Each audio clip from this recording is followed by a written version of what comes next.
অনেকক্ষণ ধরে বসে আছে, তো বাচ্চা মানুষ খিদে তো পাবেই, ক্ষুধা পেয়েছে।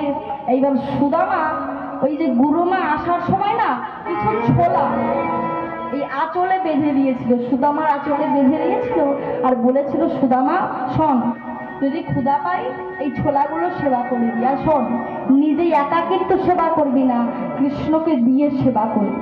বেশ।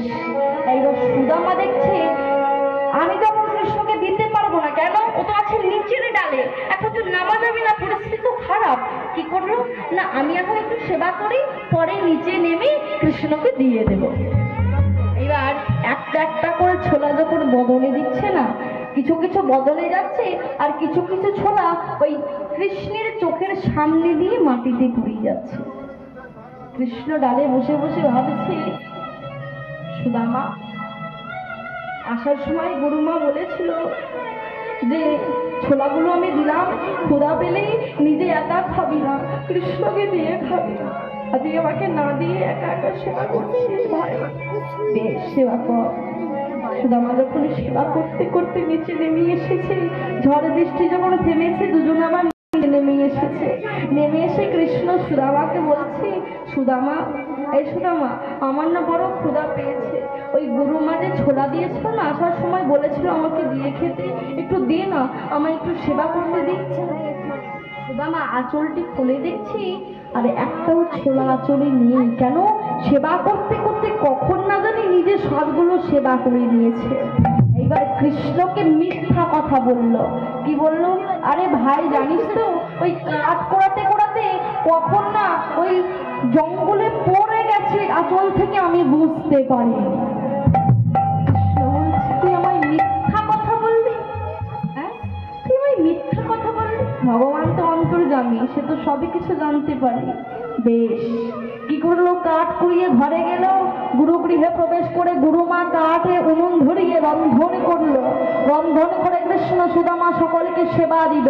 সেবা দিয়ে সেবা করে কৃষ্ণ সুদামা দুজনে যখন বসে বসে গল্প করছে, দুজন দুজনের সঙ্গে কথোপকথন করছে, এমন সময় কৃষ্ণ সুদামাকে বলছে, সুদামা এই সুদামা তুই আমাকে কতটা ভালোবাসিস বলতো?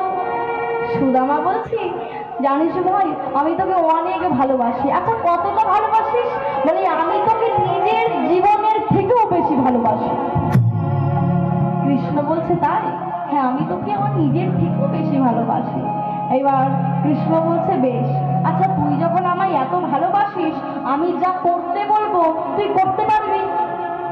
সুদামা বলছে, তুই একবার আমার প্রাণটা চেয়ে দেখ না ভাই, আমি হাসি মুখে দিয়ে দেবো। কৃষ্ণ বলছে না, আমার তোর প্রাণে লাগবে না, ওই একটা জিনিস লাগবে। তুই তো জানিস আমি নাড়ু খেতে বড় ভালোবাসি।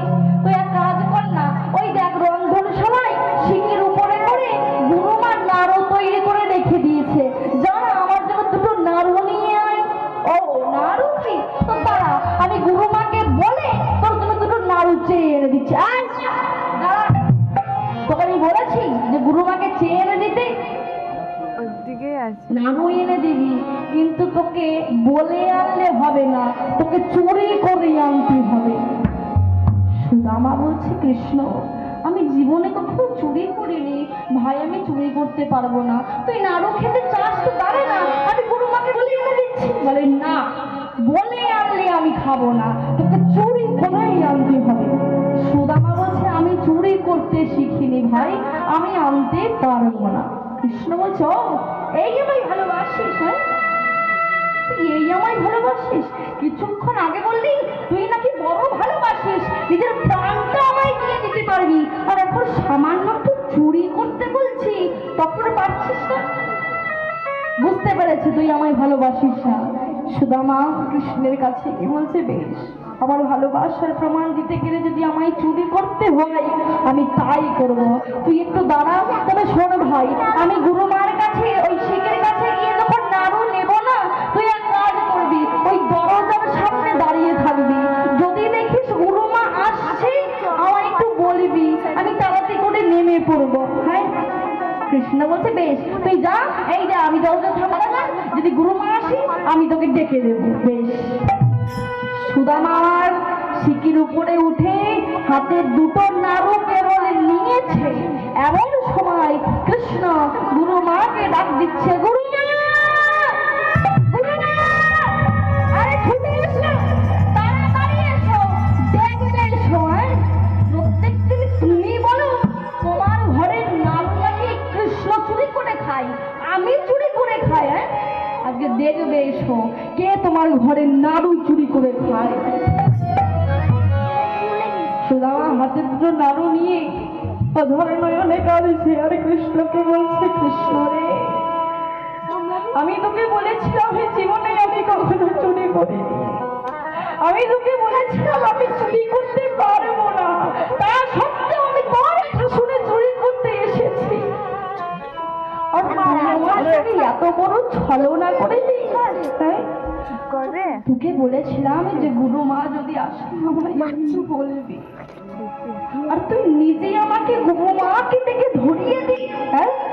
নিজে যখন নেমে এলো গুরু মা সঙ্গে সঙ্গে এসে দেখছে সুদামা নাড়ু চুরি করছে।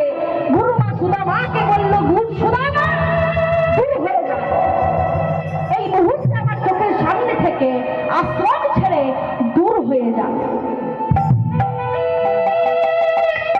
সুদামা নদীর ধারে গিয়ে বসে বসে অধর নয়নে কাঁদছে। কৃষ্ণ গিয়েছে, কৃষ্ণের কাছে গিয়ে সুদামা বলছে, শোন ভাই, ছোটবেলায় মায়ের মুখে শুনেছি তুই নাকি ভগবান, জীবনে যদি তোর কাছে কেউ কিছু চায় তুই নাকি তাই দিস।